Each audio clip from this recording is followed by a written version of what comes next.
Passing through the veil of mystery, seeking answers no one is brave to ask. This is Bound to Truth.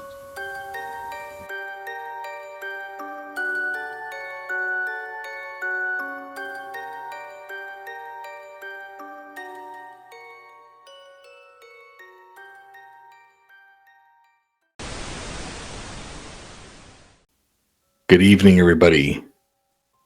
Welcome to Bound to Truth. I'm your host, Christopher J. Lopez. Hope everybody's having a good start of the week. It is Monday, August, what day is it? Don't even know anymore. August 11th. I was going to have this episode come out yesterday.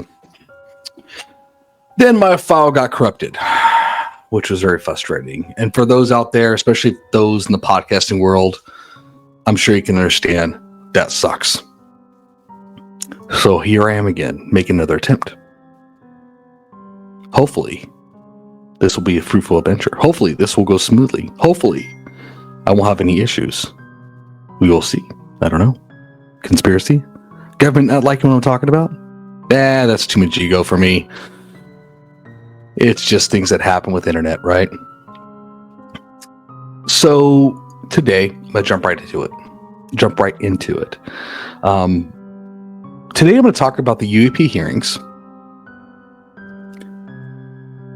the 3I Atlas object interstellar that's coming this year in our galaxy vicinity, as well as a bit of Project Bluebeam at the end.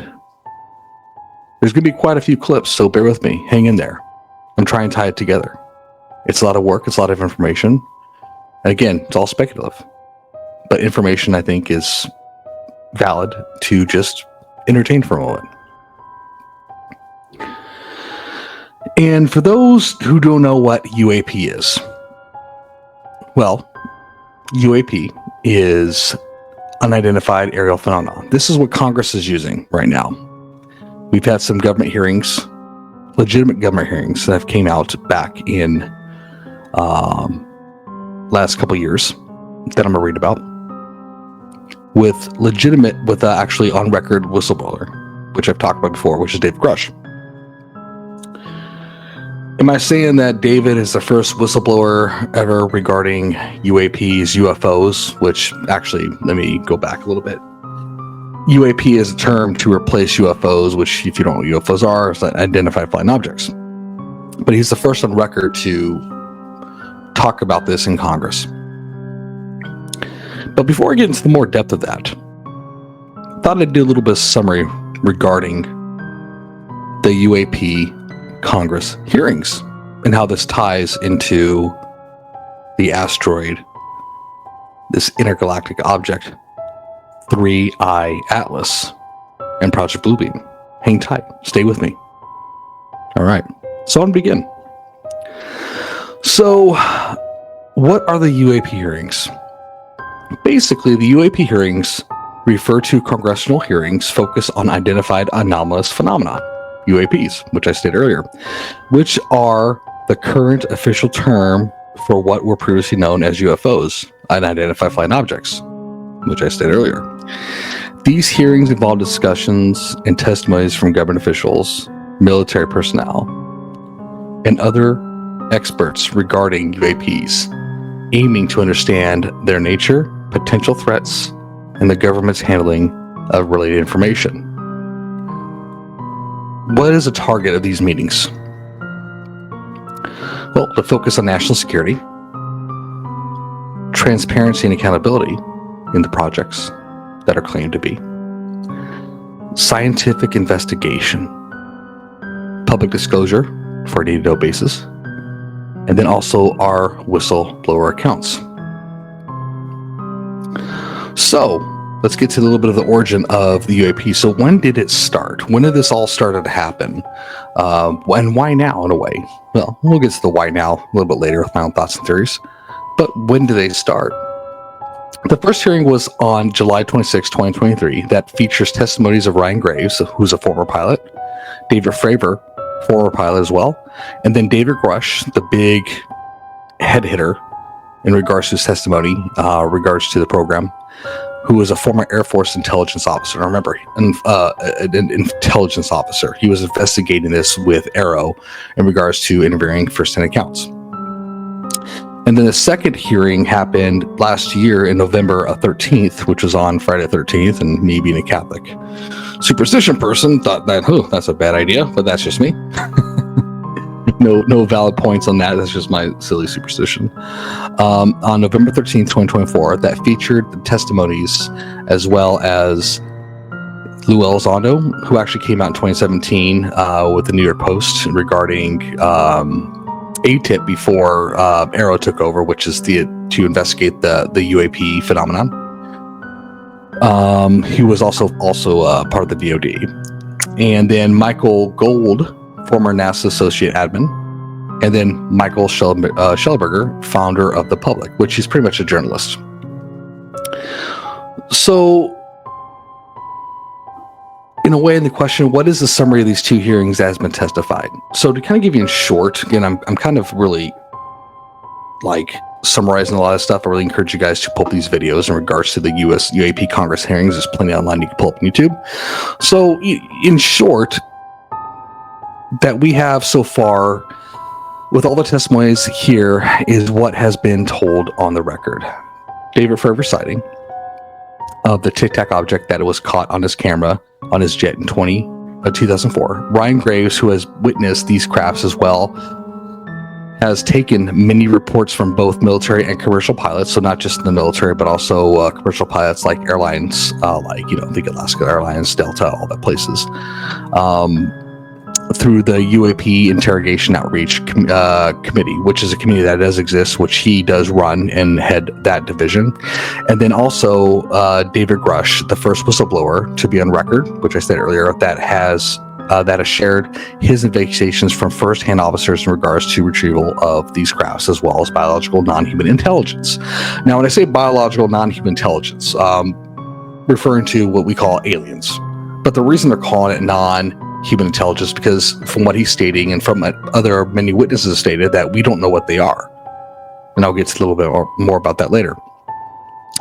And then Louis Elizondo, who was a former head of ATIP, again, that was before Arrow was formed, that focused on UAP phenomenon and the Immaculate Constellation program. By the way, researched that one. I did an episode of that with Matthew Brown that was on Weaponized with Jeremy Corbell and George Knapp. Pretty interesting, intense stuff. So that was part of that second hearing regarding the Immaculate Constellation. So that, again, I'm giving a really short summary, maybe a little bit confusing, but the reason I'm just throwing that out there is hopefully you have more questions than what I'm presiding here, because I don't have answers to it. I'm just sharing a summary of what's going on. So there's a lot of information of these two testimonies, like I stated earlier, which encourage people to watch, which I do, like I said, encourage people to watch these hearings. Now, going back to these testimonies, there is no evidence. There is no craft pieces of the craft on public record. Biologics on public record. However, these people who testified are under oath, and for them to lie would put them in prison. So these testimonies are huge, right? Supposedly we got craft. Supposedly we have these biologics of non-human intelligence. Why the lie? Maybe it's a psyop. Maybe it's the truth. Who knows? All we know, I mean, they could be used, right? Maybe they're seeing what they're on purpose to see, just to create the narrative that the elites will know. I don't know. But the fact is that they're coming out testifying that can threaten not their lives, but their families as well, and imprisonment and so forth. So to continue on, since the last UAP hearing in 2024, there was supposed to be a hearing in May of 2025. Then it changed to June, then July, and now supposedly September 2025. Interesting, right? We've had a hearing for at least once a year, starting from 2023. and a nothing burger so far this year, but yet supposedly 2025 of September, which has been put off for the last few months, right? However, technically, supposedly they weren't been canceled. Canceled to the public, yes, but not for Congress. Let me get into more of that. So, even though the ones were canceled for the public hearings still continued behind what was called a SCIF. And what is a SCIF? It is sensitive carpet. I have a harder one. SCIF is title, short title for sensitive compartmented information facility. So basically compartmentalized information. So it's basically a room where you can't have phones, you can't have anything technological. I can't even have my wristwatch in there. It's pretty much is you and maybe some papers to talk about this. That's how secret and sensitive it is. So supposedly the hearings did happen, just not in public.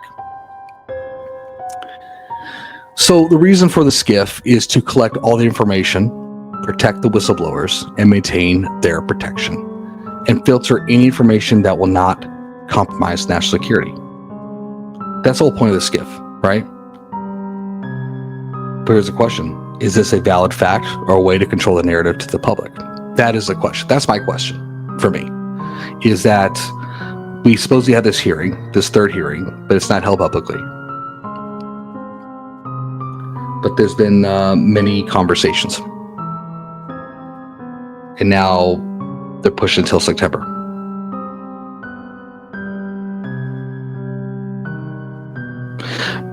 Again, maybe it's on for good reason to not alarm the public. Maybe again, it's to control the narrative. However, there's something that came out regarding an interview that I can't say it's a SCIF because it was recorded, but it was from somebody that I'm play a clip on. Again, I got many clips, by the way, so be patient with me. Hopefully this will make sense toward the end. So be patient with me on this because it was a lot of work and a lot of ties into it as much as possible. I'd love to get your thoughts out there too. There was a testimony with Eric Davis to a Congress panel. Now, who is Eric Davis? So Eric Davis is an astrophysicist from the University of Arizona in 1991. His fields of specialization include spacecraft exploration of the outer solar system, planetary sciences, relative theory, and cosmology, space mission engineering, and NASA breakthrough propulsion physics. So to give you a little more context, I will be playing the video of what Eric Davis is talking about. I tried to increase the volume on it because it was a little bit hard to hear. So I hope that you can hear it. If not, you could definitely search it on YouTube to listen to it on a better scale for you to grasp what I'm saying. So enjoy. The physical sciences I'm seeing for the first time live phenomenon. I'm investigating it using forensic science techniques in the field, interviewing witnesses, collecting data. And I have a team of colleagues on the staff that I work with, also PhDs. And we have a world-class science advisory board, which my former boss in Austin was on that science advisory board and was the last chairman of that board, actually. We also had Apollo 14 astronaut Ed Mitchell, and for a short time, Apollo 17 astronaut Jack Schmidt, and we had many academicians and former CIA national intelligence officers. They all of a sudden went from being UFO. This is one of the most well hidden programs. It is hidden from congressional oversight and always has been. And it was hidden by the action of President Eisenhower, who instituted presidential emergency action directives during his administration. These directives are not shared with Congress. They are classified. And when the Freedom of Information Act was instituted in the 70s, those are not subjected to the Freedom of Information Act by request. These directives provide cover for actions that are associated with the retrieval of these vehicles and the scientific and engineering study of them.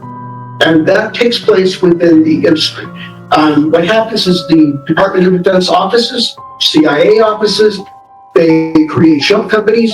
They give a sole source contract to the shell company who passes the money to a selected group of defense industry firms, and those firms will take that contract money and turn it around and use that as internal funding, called internal research and development funds, which they give to their own people inside their company, their own employees, to do the reverse engineering and analysis and study of these recovered vehicles. And so this avoids all congressional oversight. It avoids the game bait. And it's one of the most clever techniques used to hide it. So we have good ideas about these things, and we can speculate on what the best approach to take to go to work level or the shell of energy that will create a terrorist war, which would be a shortcut for space flight for two distant points. But we have craft in our possession. There are no physicists currently working in those programs. So basically mechanical, aerodynamics, aerospace, thermal control engineers, electronical engineers, and material scientists. And material science is a part of engineering, usually kind of overlaps chemistry as well. And they've never had a physicist like him or I. They've never had an applied physicist or an experimental physicist. And so they are really lacking in the ability to understand all these things for others. Sir, the legacy program has been very insulated and insular, so unfortunately, it's a bit of a, maybe my approach here, but a bit of an incestuous community. There's not a whole lot of outside involvement because it is so highly classified, and that's been some of the frustration and I think challenges, technologically speaking, because we haven't been able to recently apply new talent, new ideas, new theories to what may be, what the U.S. government may be in possession of. What about the energy potential? The energy is a question Congress we're seeing. Right. Yeah, I haven't been able to access that. Dr. Davis, can you talk for a moment, sorry, about the minutes and the calculations for the object to go from 80,000 feet within less than a second, 50 feet over the wire? What type of energy hundreds of times the total electrical energy produced in the United States annually. That's the kind of energy that is representative of the observed features and performances of UAP craft, especially Tic Tac that the units in the November 2004. And so it's hundreds and hundreds of times what the United States produces annually, like the electrical power. And so that compares really well with interstellar spacecraft that we travel relativistic or ultra relativistic being anywhere from 90 to 99% speed of light. The energy is astronomically huge. So these craft, I don't have the security clearances I need to know to get access to the technical details, but I need to understand that the craft are consistent in size with the Tic Tac, even double the size of the Tic Tac. That would be up to about 100 feet long by 50 feet diameter of that type. Boomerang-shaped craft, arrow-shaped craft, triangle-shaped craft, and so forth. The biggest ones that have been observed, especially that we investigated at the end of 1999, involving Scott Air Force Base. That one was a 600-foot long craft, and it was about roughly 100 feet tall. And so they don't have possession of craft like that. I've never been told that. It's usually the more manned scale. So they couldn't do. Yeah. So we might know. Yeah. So we can only speculate. I know Jim Caskey wrote in his book. I don't remember the title of it, but anyway, it was co-authored with Colin Keller, working with Image, and George Knapp of KLS TV in Las Vegas. And so Jim mentioned, and Jim was the program manager for the AAS, the ASAP, the AAS WAP, and so basically he described in his book, somebody, I don't know if it was him because he never, I think he said it was him, went inside with these craft that he had access to, and they couldn't recognize any propulsion or power devices or systems inside the craft. It was completely unusual. Travis Taylor and I have speculated that possibly they're teleporting energy from a remote distant location where the energy is produced and still teleported to the craft. And that's how the craft can move around without having to carry a propellant or rocket engine or an advanced warp drive engine on. That's one possibility that we speculate. On the material, so what you have me thinking is carbon can take multiple forms, right? And are you saying that is the same with other material, other elements the way in which what we found is different forms of these elements that we It have. would be different elements, it'd be different combinations of the elements. And scientific ratios as well, correct? So you're going to have a variety of, whatever structural part of this that came off of UAP, I don't know, because I didn't have this, wavelength knowledge just like P-axis, I only have TS-SCI. So at the SCI level, I was informed that there'd be combinations of elements from the periodic table, combinations of isotopes. So we have a variety of elements, as they naturally occur, or some isotopes of them mixed together in a certain way, and then they're structurally built in a very unusual way that even today we have no equivalent or analog to. So this is about as much as I was given information at an SCI level. And do you have, or can you comment on whatever species have been piloting these craft? Are they large? Are they multiple species? What is their size? And how many are usually on craft? They're typically the multiple species people are familiar with, the Greys, the Nordics. People have talked about reptilians and insectoids. It's not that they're reptilian or insectoid, it's that they resemble to the recipient of reptile or an insect type. Human, because they have this head and 4 limbs and torso. So large, small? Human size, human scale. And how many are crewed? Well, the Greys I'm familiar with from investigating the crash at Bologna, which is misnamed crash at Roswell. It's not the crash at Roswell, it's the crash at Provo, Mexico. Those were Greys, those were both. All right.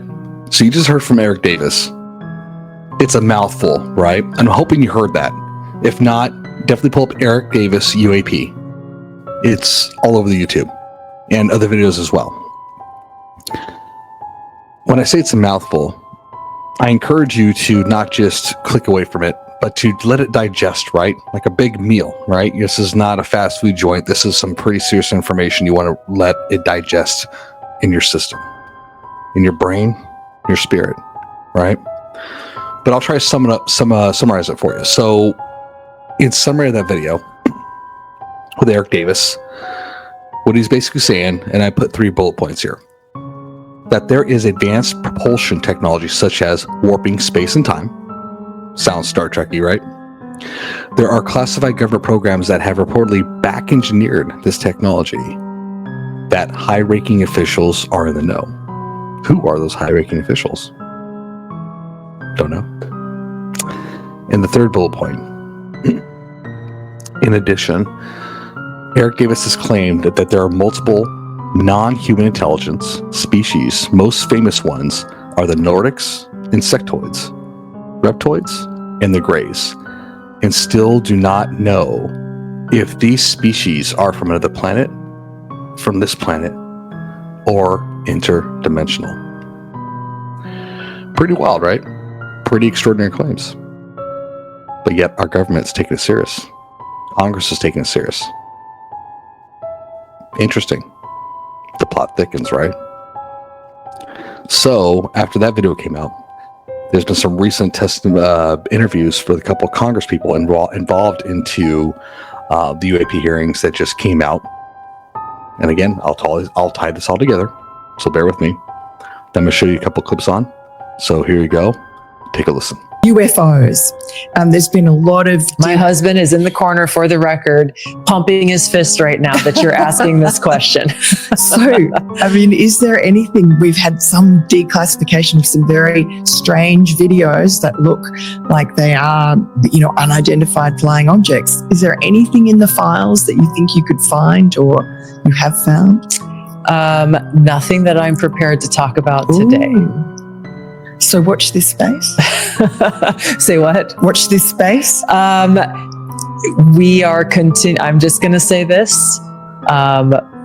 We're continuing to look for the truth and share that truth with the American people. You and Eric Davis talking about the possibility of, aliens, different types of alien species that the U.S. government has allegedly come into contact with.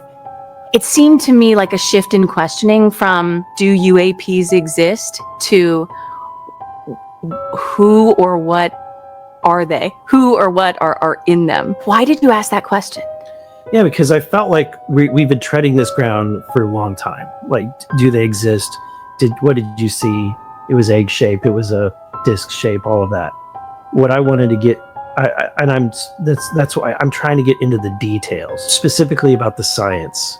For me, that's probably the most fascinating part of this, is that what is possible when it comes to propulsion technology. And the reason why I care about that is because I think that if we have life-changing breakaway technology that you and I could benefit from, I would like that to be released. I was sitting on the plane on the tarmac here for 3 hours at Reagan, stuck. And I was sitting there thinking, because of weather, and I thought, if it's true and we do have this kind of advanced propulsion, I'm going to be really angry. You want to be able to use some of this advanced propulsion for yourself. Absolutely. If it exists. Absolutely. Okay. There you go.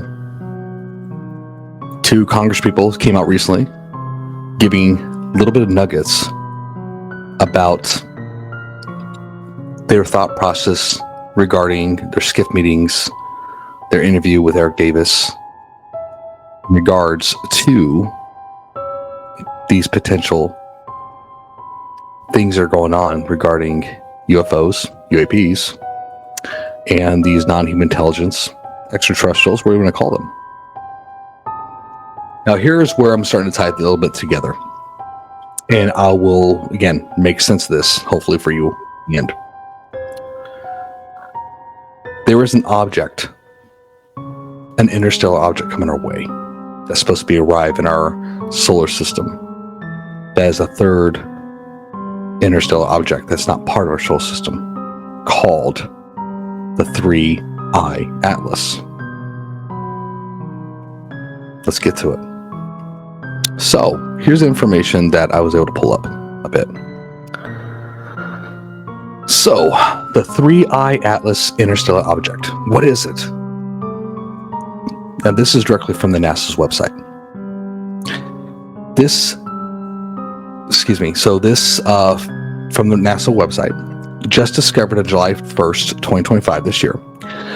Comet, that's what they're calling it, 3I Atlas, is the third known object from outside our solar system to be discovered. Astronomers have categorized this object as interstellar because of the hyperbolic shape of its orbital path, and it's about 7 miles wide. It's pretty huge, right? 7 miles wide, a little scary. It does not follow a closed, and I got to read this from the site, orbital path from this orbital path about the sun, which I don't know what that means when they said that. Again, if you guys out there who are astrophysicists, please explain. When the orbit of the 3I Atlas is traced into the past, the comet clearly originates from outside our solar system. Comet 3I Atlas poses no threat to Earth, thank God, and will remain far away. The closest it will approach to our planet is about 1.8 astronomical units, about 170 million miles, or 270 million kilometers. 3I Atlas will reach its closest point to the sun around October 30th, 2025, at a distance of about 1.4 AU, which is 130 million miles away, or 2.10 million kilometers, just inside the orbit of Mars. So, not close enough to hit us, but close enough to observe. And here's where the theory gets interesting. Again, bear with me. I'll tie this all together. So hang with me here, everybody. Hang with me, folks. So, what is so important about this object and the theories behind it? Well, there's a famous astrophysicist named Avi Loeb. And a little bit of Avi Loeb. So Avi Loeb, who is a well-known Harvard astrophysicist, has a theory that this newfound object could be artificial. Sorry for that, folks. Had a little internet disruption. So here are the possible reasons. The unusual trajectory and orbit. The paper co-authored by Loeb highlights several anomalies in the 3I Atlas trajectory, including the surprisingly low tilt relative to Earth's orbit, a trajectory that could facilitate access to Earth. Additionally, it's predicted to pass close to Venus, Mars, and Jupiter, which is pretty phenomenal, and the odds of that happening is pretty incredible. An alignment with a very low probability of being random, according to Loeb, which I just made that point, I guess.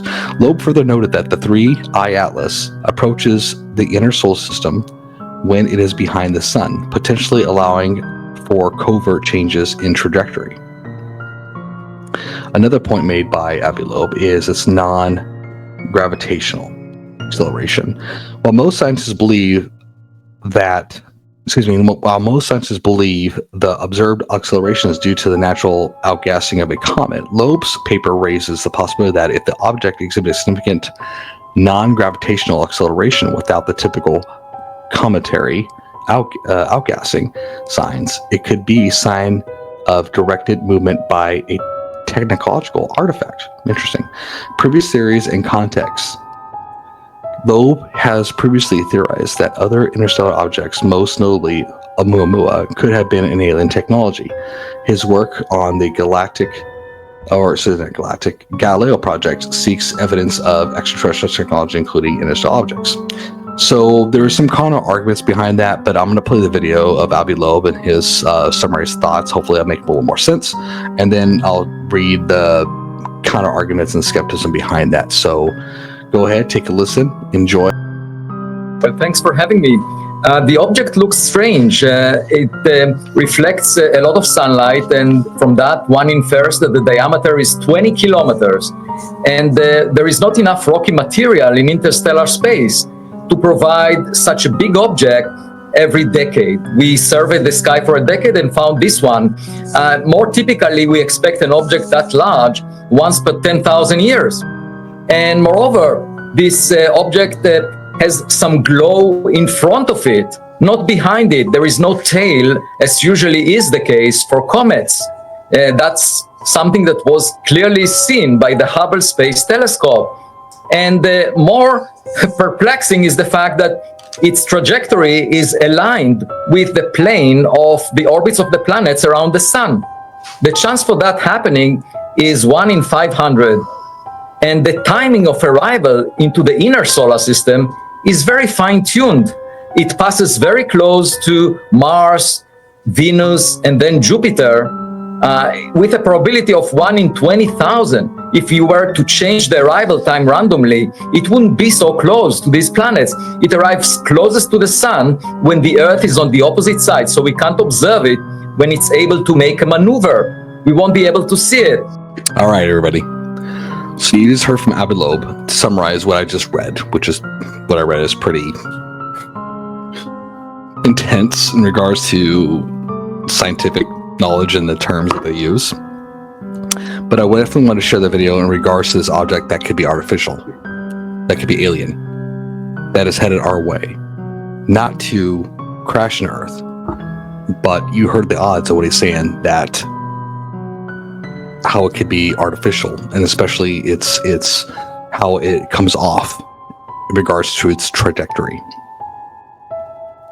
Now, if you're still with me, I'm gonna start tying it up. I'm gonna start getting to the theory of regarding the UAP hearings and the postponed hearings that have been just backdated for the public until supposedly September, and those tidbits from the Congress, and then you got Avi Loeb's deal about this object that's going to be around our solar system and this October, November of this year. So I'm gonna play a clip from Jeremy Corbell in regards to the lie, the claim lie. And then I have one more special video after that one. Thank you if you're still here. Thank you. Watch this video. Hope this ties into what I'm talking about. Enjoy. Your government now wants you to know one truth. And that truth is that UFOs are real. They've already done told you. Sometimes when you want somebody to know a truth, it's so you can set them up to believe a lie. And that's coming. I have zero doubt that lie is coming. What is the lie? Specifically, you want me to say it right now, for real? Real? On camera. To be put in the show? Yes. Okay. Problem with that. If we tell the lie before it's told, they can adapt.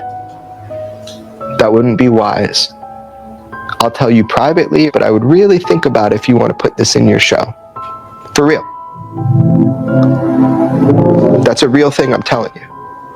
So will you think about it before putting it in your show? Absolutely. Okay. So UFOs are real, and they've been here a long time, and that's the truth. But the lie is coming. All indications, like all of them, is that that lie is going to be that there is a craft slowly making its way to us here on Earth. And that is the lie they're going to want you to believe. It's nuanced, how they explain that, the nature of that threat. But that 100% is the lie you are going to be told. You even got a date. People have been whispering a date for a long time now. I know where that lie comes from. I know specifically what document from the 70s initiated the idea of that lie. A classified document. That is the lie you will be told. You're going to be told that there is a craft on its way to Earth. That's the lie. Maybe I'm wrong. I hope I'm wrong. Okay, I hope that makes a little bit more sense in regards to the supposed lie of a fake alien invasion. Maybe it's tied to why the hearings have been postponed for September. This object, this interstellar object that's coming end of October, November, right?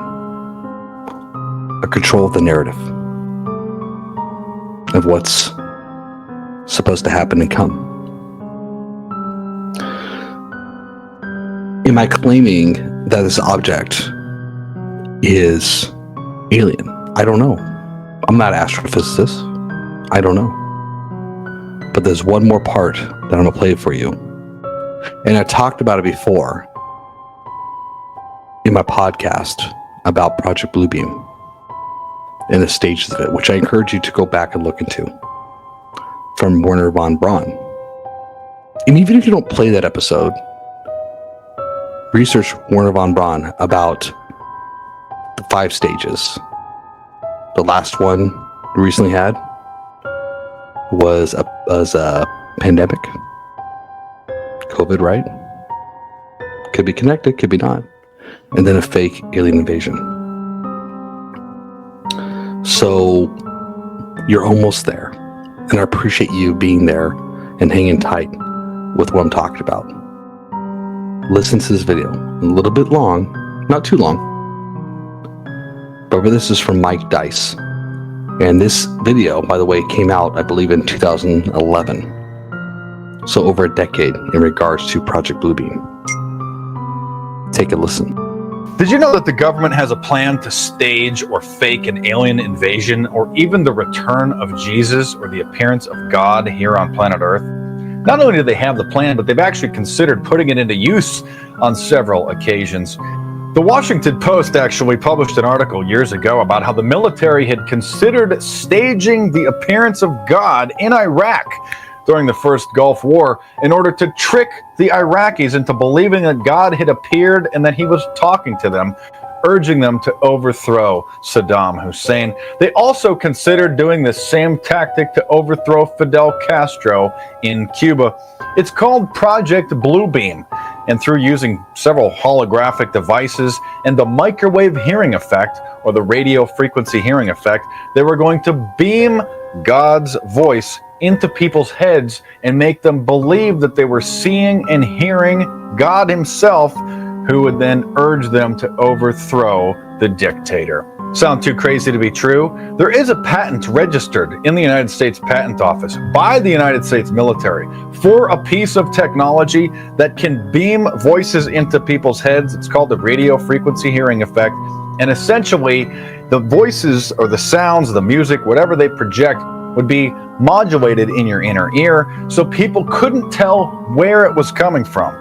We have two ears, we have stereophonic hearing, so most people can tell what direction a sound is coming from, but not using the radio frequency hearing effect. So in conjunction with some sort of holographic devices, they were going to use this radio frequency hearing effect to trick the people of Iraq or the people of Cuba.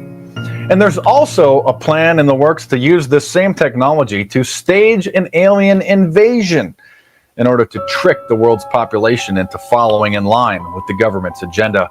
While giving a speech at the United Nations in the 1980s, President Ronald Reagan suggested that we needed an alien invasion in order to bring in world peace. Perhaps we need some outside universal threat to make us recognize this common bound.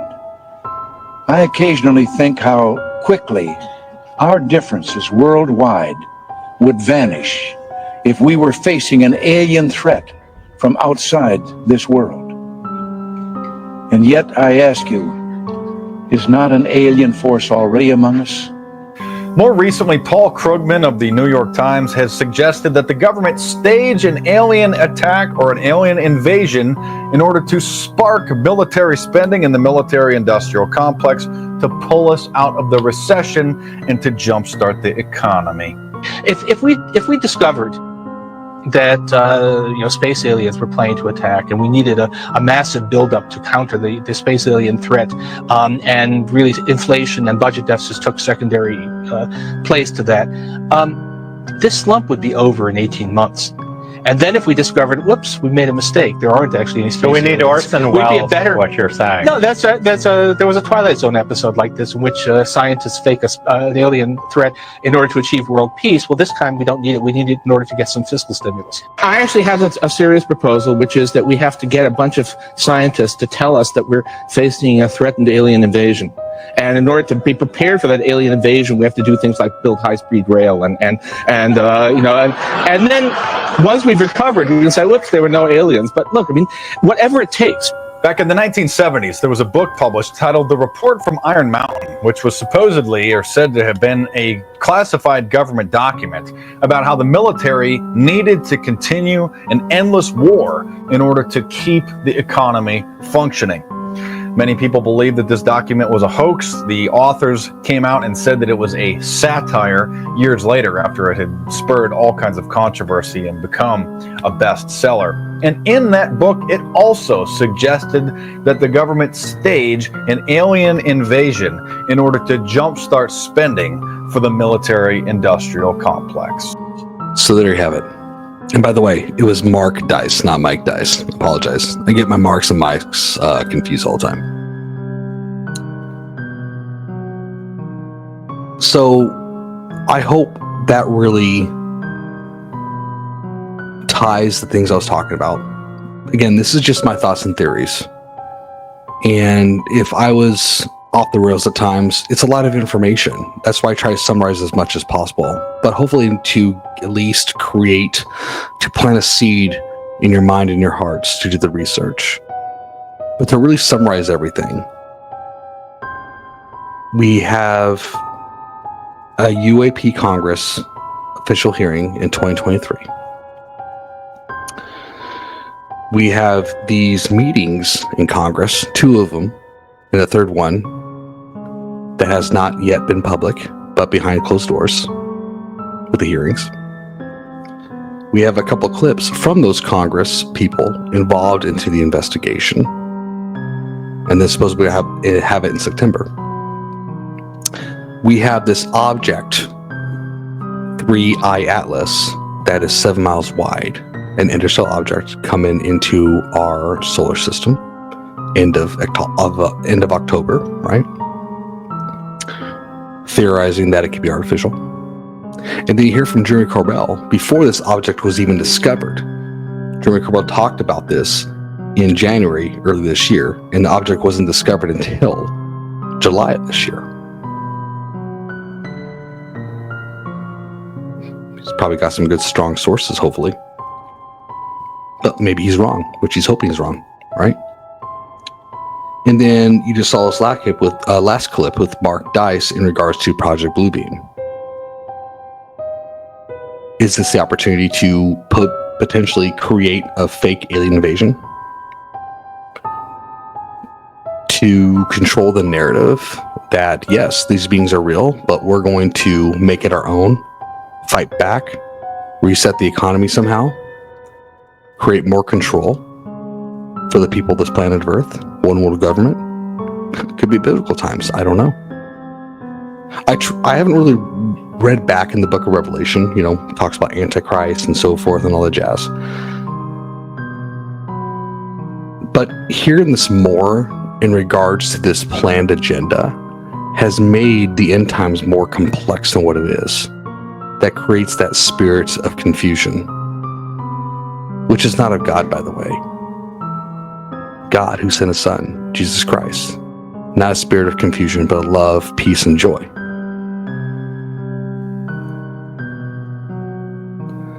All I can share this about me is I've been blessed to live in a very comfortable life in what I do for a living.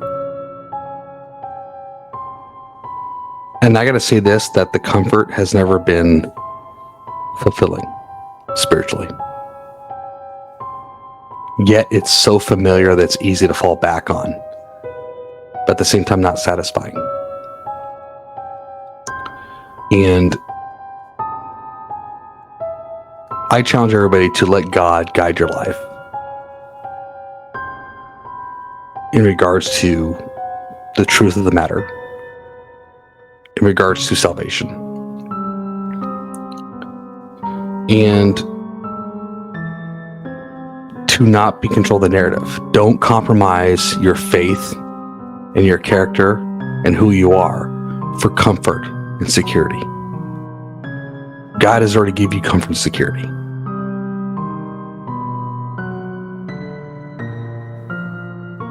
You are from this world, but not of it, right?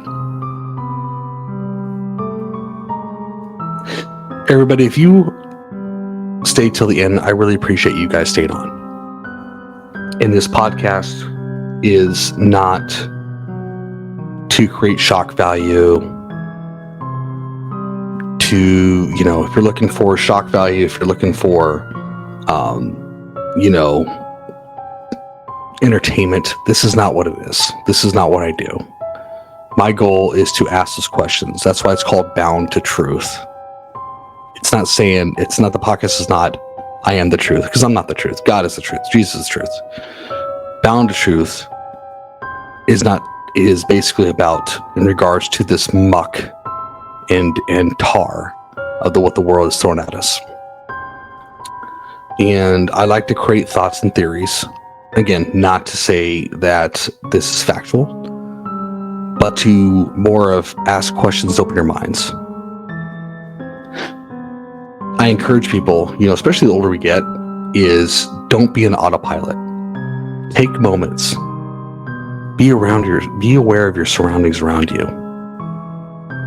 Embrace the nature that God has created on this planet for us to embrace Him. Not the nature of technology, not the nature of buildings, not the artificial that we've created, because we already know that doesn't give us peace. That's why we're so greedy, because we're trying to fill a gap in our hearts of what we're missing. And I can testify to that for sure, at least for me.